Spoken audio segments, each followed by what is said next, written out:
प्रथमं शैलपुत्री च द्वितीयं ब्रह्मचारिणी तृतीयं चंद्रघंटेति कुष्मांडेति चतुर्थकम् पंचमं स्कंदमातेति षष्ठं कात्यायनीति च सप्तमं कालरात्रीति महागौरीति चाष्टमम् नवमं सिद्धिदात्री च नवदुर्गा प्रकीर्तिता। जय माता रानी दोस्तों, आपके अपने चैनल धर्म साधना में आपका बहुत बहुत स्वागत है। माँ भगवती दुर्गा की कृपा सदैव आप और आपके समस्त परिवार पर बनी रहे। दोस्तों, आज की वीडियो में मैं आपसे बात करने वाली हूँ शारदीय नवरात्रि के बारे में। शारदीय नवरात्रि जो कि आश्विन मास के शुक्ल पक्ष में आती है, कब से प्रारंभ हो रही है, कब समाप्त हो रही है, और नवरात्रि के इन 9 दिनों में कलश की स्थापना करके हम माँ दुर्गा की आराधना करते हैं। तो कलश की स्थापना करने का शुभ मुहूर्त क्या है, किस दिन कौन सी देवी की आराधना की जाएगी, इस बार नवरात्रि कितने दिन की है और माँ दुर्गा की सवारी क्या है, इसके अलावा दुर्गाष्टमी, महानवमी और दशहरा कब है, ये सारी जानकारी आपको आज की वीडियो में शेयर करने वाली हूँ। तो वीडियो बहुत महत्वपूर्ण है, पूरा ज़रूर देख लीजिए।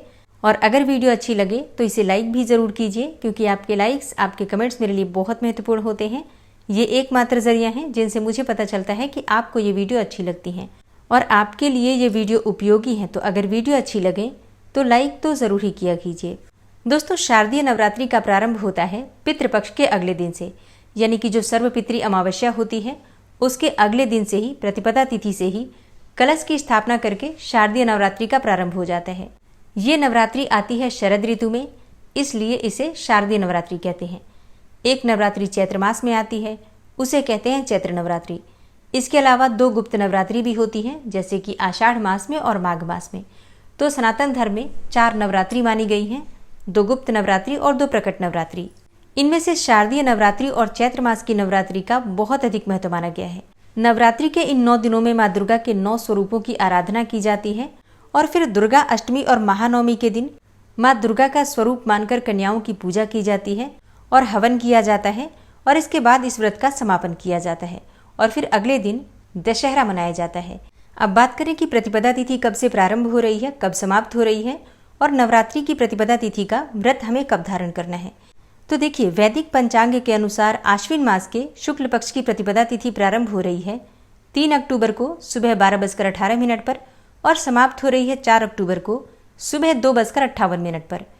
तो ऐसे में सूर्योदय कालीन तिथि के अनुसार शारदीय नवरात्रि का प्रारंभ होगा 3 अक्टूबर 2024 को, दिन होगा गुरुवार का। तो 3 अक्टूबर 2024 को नवरात्रि का पहला व्रत रखा जाएगा। अब बात करें कि कलश स्थापना करने का शुभ मुहूर्त क्या है। तो देखिए, कलश स्थापना 3 अक्टूबर 2024 को हम करेंगे सुबह 6:15 से सुबह 7:22 तक। कलश स्थापना करने के लिए सबसे शुभ मुहूर्त है 1 घंटे 6 मिनट का, ये कुल समय आपको प्राप्त हो रहा है। इसके अलावा दोपहर में भी आप कलश की स्थापना कर सकते हैं, जैसे कि जो अभिजीत मुहूर्त होता है इसमें भी आप कलश की स्थापना कर सकते हैं, अगर आप सुबह किसी कारणवश नहीं कर पाते हैं तो अभिजीत मुहूर्त का समय आपको प्राप्त हो रहा है दिन में 11:46 से दोपहर 12:33 तक। इस बीच में भी आप चाहें तो कलश की स्थापना कर सकते हैं। ये कुल समय आपको प्राप्त हो रहा है 47 मिनट का, 47 मिनट्स का। और अब जानते हैं कि इस बार नवरात्रि कितने दिन की आपको प्राप्त हो रही है, कौन से दिन आपको महानवमी मनानी है। देखिए, 3 अक्टूबर को पहला दिन होगा नवरात्रि का, घट स्थापना आपको करना है और शैलपुत्री माता की पूजा आराधना इस दिन की जाएगी। नवरात्रि का दूसरा दिन होगा 4 अक्टूबर 2024 को, दिन होगा शुक्रवार का, माता ब्रह्मचारिणी की पूजा आप करेंगे। और शारदीय नवरात्रि का तीसरा दिन होगा, यानी कि तृतीया तिथि 5 अक्टूबर 2024 को है। इस दिन आप माता चंद्रघंटा की पूजा करेंगे, जो माता दुर्गा का तीसरा स्वरूप मानी जाती हैं। शारदीय नवरात्रि का चौथा दिन होगा 6 अक्टूबर 2024 को, दिन होगा रविवार का। इस दिन विनायक चतुर्थी भी है और इस दिन माँ भगवती दुर्गा के चौथे स्वरूप माँ कुष्मांडा की आराधना आपको करना है। नवरात्रि की पंचमी तिथि आपको प्राप्त हो रही है 7 अक्टूबर 2024 को, जिस दिन आपको माता स्कंद माता की पूजा आराधना करना है और ये दिन होगा सोमवार का। 8 अक्टूबर 2024 मंगलवार के दिन माता कात्यायनी की आराधना करेंगे, जो कि माँ दुर्गा का छठा स्वरूप मानी जाती हैं। 9 अक्टूबर 2024 को माता कालरात्रि की आराधना की जाएगी और माता कालरात्रि को माँ दुर्गा का 7वां स्वरूप माना जाता है। 8वां दिन नवरात्रि का अष्टमी तिथि 10 अक्टूबर 2024 को आपको प्राप्त होगी। इस दिन माता महागौरी की पूजा की जाएगी, जो कि माँ दुर्गा का 8वां स्वरूप मानी जाती हैं। तो 10 अक्टूबर 2024 को अष्टमी तिथि है, महाअष्टमी, और 9वां दिन यानी कि 9वीं तिथि जो नवरात्रि का अंतिम दिन होता है 11 अक्टूबर 2024 को है। माता सिद्धिदात्री की आराधना की जाएगी, जो कि माँ दुर्गा का 9वां स्वरूप मानी जाती हैं और इनकी पूजा किए बिना संपूर्ण नवरात्रि का संपूर्ण फल हमें नहीं प्राप्त होता। इसलिए नवरात्रि में प्रतिपदा तिथि से लेकर नौमी तिथि तक विधि विधान से माता दुर्गा की आराधना की जाती है। माँ दुर्गा के 9 स्वरूपों की आराधना से किसी भी प्रकार की आपकी कामना हो पूर्ण हो जाती है। कोई भी आपके जीवन में विघ्न बाधा हो, कोई भी परेशानी आपके जीवन की हो, कोई भी कष्ट हो, आपका समस्त प्रकार के कष्टों से आपको छुटकारा मिल जाता है नवरात्रि के 9 दिनों में माँ दुर्गा की आराधना करने मात्र से। और अब जानते हैं कि शारदीय नवरात्रि में माँ दुर्गा कौन सी सवारी से आगमन कर रही हैं। देखिए, इस बार नवरात्रि का प्रारंभ हो रहा है गुरुवार से, और गुरुवार के दिन जब नवरात्रि का प्रारंभ होता है तो ऐसा माना जाता है कि माता की जो सवारी होती है पालकी होती है। इस प्रकार का वर्णन मिलता है देवी पुराण में। अच्छा, शारदीय नवरात्रि का प्रारंभ होने से पहले आपको कुछ विशेष बातों का ध्यान रखना चाहिए, जैसे कि माँ का आगमन होता है हमारे घर में।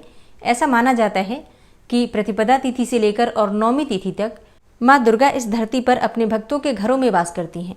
तो इसलिए हमें अपने घर की साफ सफाई करनी चाहिए। नवरात्रि से पहले ही अपने घर की साफ सफाई कर लीजिए अच्छी तरह से, मतलब घर के कोने कोने की साफ सफाई इस समय में हो जानी चाहिए। ऐसा माना जाता है कि माँ दुर्गा उसी के घर में वास करती हैं जहाँ पर की साफ सफाई होती है और जहाँ पर कलह क्लेश नहीं होता, जहाँ पर सबके बीच में प्रेम बना रहता है, वहीं पर माता का आगमन होता है। तो अपने घर में आपको ध्यान रखना है किसी भी प्रकार से नवरात्रि के इन 9 दिनों में कलह क्लेश ना हो। लहसुन प्याज का सेवन नवरात्रि में नहीं करना चाहिए। मांस मदिरा का तो भूल कर भी नहीं करना चाहिए। अगर आप कलश की स्थापना करते हैं तो आपको अपने घर को कभी भी खाली नहीं छोड़ना चाहिए, मतलब कोई ना कोई व्यक्ति हर वक्त घर में रहना ही चाहिए। अगर आप अखंड दीप दान करते हैं तब भी आपको इस नियम का पालन करना है। एक और चीज़, नवरात्रि के इन 9 दिनों में बाल और दाढ़ी नहीं कटवानी चाहिए। इसके अलावा नाखून भी नहीं काटना चाहिए। तो ये कार्य आपको नवरात्रि से पहले कर लेना है। नवरात्रि प्रारंभ होने से पहले आपको जो भी ज़रूरी चीज़ें हैं पूजा की, वो सभी चीज़ें खरीद कर अपने घर में पहले रख लेना है। आप चाहे माता की मूर्ति खरीदना चाहते हो या फिर चुन्नी माता की लेनी हो, नारियल इत्यादि लेना हो, ये सभी चीज़ें आप पितृपक्ष में भी ले सकते हैं। मतलब जैसे कि नवरात्रि तो अगले दिन से ही प्रारंभ हो जाती है ना, जैसे कि अमावस्या के अगले दिन नवरात्रि का पहला दिन होता है, तो आप पितृपक्ष में भी माता की पूजा के निमित्त कोई भी चीज़ खरीद सकते हैं। ठीक है, जैसे कि जाप करने के लिए माला आपको चाहिए, या फिर आप पुस्तक लेना चाहते हैं सप्तशती की, या फिर अखंड दीपक लेना चाहते हैं, या और भी चीज़ें जो कि पूजा की सामग्री होती हैं, वो सभी सामग्रियां आप पितृपक्ष में खरीद सकते हैं, कोई दिक्कत नहीं है। देखिए, पूजा की कोई भी सामग्री हम खरीदारी करते हैं पितृपक्ष में तो उसका कोई दोष नहीं लगता।